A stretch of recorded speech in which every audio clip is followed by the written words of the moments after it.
So hello everyone, কেমন আছেন সবাই? আশা করছি ভালো আছেন। আজকে আমি আপনাদের সাথে মজার একটি রেসিপি শেয়ার করব, আর এইটি কিন্তু সবাই পছন্দ করে। দেখে অবশ্যই বুঝতে পারছেন যে আমি আজকে কাচ্চির রেসিপিটি শেয়ার করব। একটু লং হয়েছে, কিন্তু ভিডিওটি যদি সবটুকু দেখেন অবশ্যই কিন্তু আপনারা রেস্টুরেন্টের স্টাইলে আপনারা বাসায় কিন্তু মজাদার কাচ্চি বানিয়ে ফেলতে পারবেন। খেতে অসম্ভব মজা আর একদম রেস্টুরেন্টের মতোই হবে খেতে। তো খুব সহজ ওয়েতেই কিন্তু আমি আপনাদের সাথে শেয়ার করব, আর সব কিছু এত পারফেক্ট হয়েছে, খেতে অসম্ভব মজা।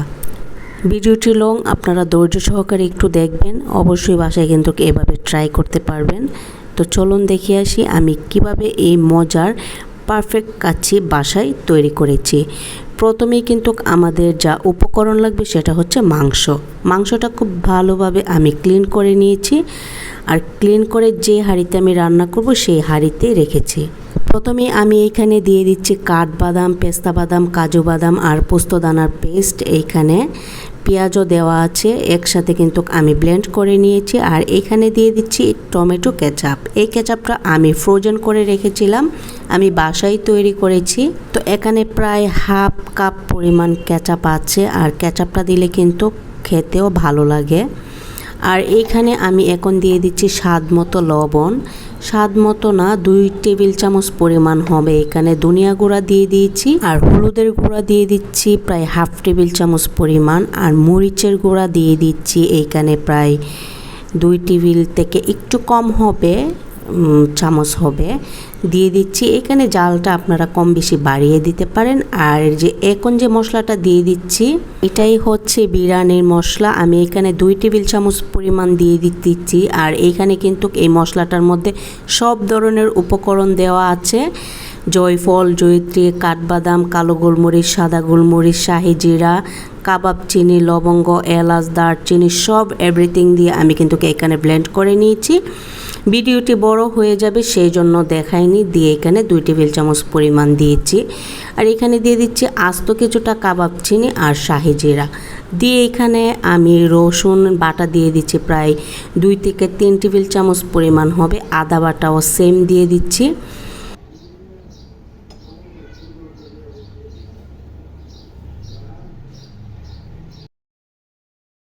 একটা স্বাদ মতো আপনারা পরিমাণ মতো দিয়ে দিবেন। দিয়ে এখন এখানে দারচিনি আর তেজপাতা অ্যাড করি নাই, তো এখানে আমি দিয়ে দিচ্ছি।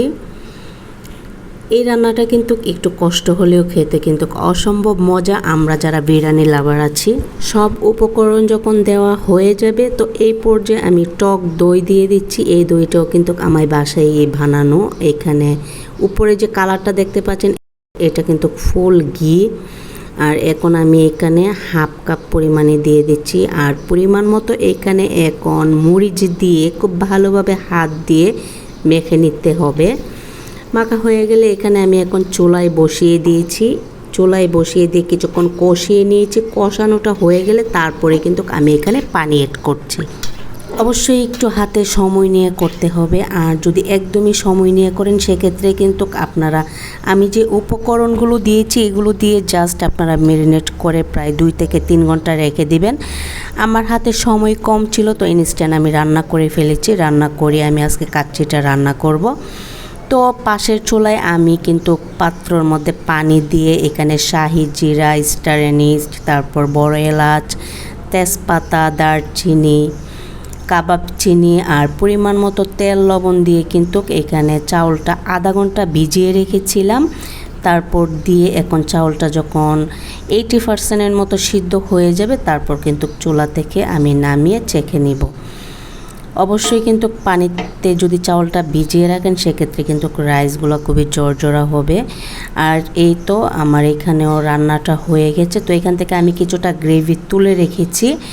তো এখন আমি সাজিয়ে নিব, যার কারণে আলুগুলো দিয়ে দিচ্ছি। আর আলুগুলো আমি আগে লবণ পানি দিয়ে সিদ্ধ করে তারপর কিন্তু হালকা হলুদ দিয়ে ভেজে নিয়েছি। আর এখন আমি আলুগুলো দিয়ে আর কিছুটা পেঁয়াজ বেরেস্তাও দিয়েছি। দিয়ে এখন তো রাইসগুলো আমি দিয়ে এখন যে গ্রেভিটা রেখেছিলাম এটা কিন্তু দিয়ে দিচ্ছি। আর এটা দেওয়ার কারণ হচ্ছে একদম নিচে উপরে মানে দুই দিকে কিন্তু আপনারা যে গ্রেভি এটা মাখো মাখো হয়ে যাবে একদম রেস্টুরেন্টের মতো। তো উপরে কিন্তু আমি কিছুটা আরও পেঁয়াজ বেরেস্তা, তারপর হচ্ছে এখানে কাঁচামরিচ দিয়েছি, পেঁয়াজ বেরেস্তা দিয়েছি। আর এখানে আমি আরও উপকরণ হিসেবে দিয়েছি হচ্ছে আপনার আলু বকরা। তো আমি আসলে দেখাইতে ভুলে গিয়েছি। তো এইখানে আমি এখন দিয়ে দিচ্ছি হচ্ছে কেওড়া জল। অবশ্যই লাস্ট পর্যায়ে কেওড়া জল ইউজ করবেন, সেক্ষেত্রে ফ্লেভারটা খুবই সুন্দর আসবে। এখন দিয়ে দিচ্ছি ফুড কালার। আর এই ফুড কালারটা যদি হাতের কাছে থাকে তাহলে অবশ্যই দিবেন। এখানে দুধের সাথে আমি 1 টেবিল চামচ পরিমাণ ফুড কালার দিয়ে মিক্স করে এখন দিয়ে দিচ্ছি। এখন হচ্ছে আমি পাত্রটা সিল করে নিব, আর আটা ড্র করে আমি সিল করে নিয়েছি। আর এখন চুলায় তাওয়া বসিয়ে তাওয়াটা গরম করে নিয়েছি। আর এখানে এখন হাই হিটে জাল করব প্রায় আধা ঘন্টা বা 45 মিনিট জাল করলেই কিন্তু হয়ে যাবে। এই তো আমি আধা ঘন্টার মতো দমে রেখেছিলাম। তো ফাইনালি কিন্তু কাচিটা হয়ে গেছে। এই তো সিল্ট আমি একটা নাইফের সাহায্যে ছুটিয়ে নিচ্ছিলাম।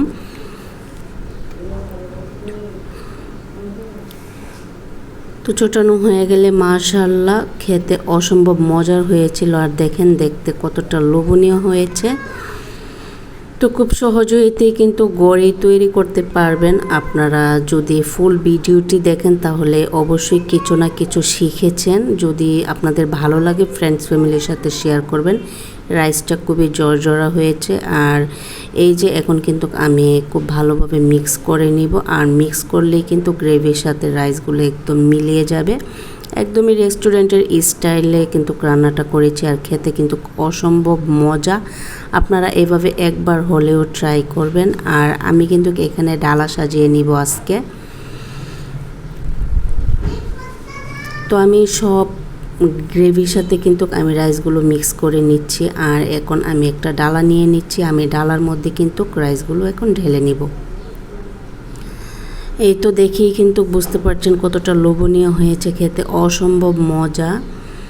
তো এখন আমি ডালার মধ্যে ঢেলে নিয়েছি। আর এখন আমি সাজিয়ে নিব ডালাটা। একদম পারফেক্ট হয়েছে। আপনারা অবশ্যই এভাবে ট্রাই করবেন। তো যদি ভিডিওটি ভালো লাগে ফ্রেন্ডস ফ্যামিলির সাথে শেয়ার করবেন। ভিডিওটি যারা ফেসবুক পেজ থেকে দেখছেন পেজটি ফলো দিয়ে পাশে থাকবেন। আর যারা ইউটিউব থেকে দেখছেন পেজটি সাবস্ক্রাইব করে দিবেন। সবাই অনেক বেশি ভালো থাকবেন, আমাদের জন্য দোয়া করবেন, পেজের সাথে থাকবেন। আল্লাহ হাফেজ।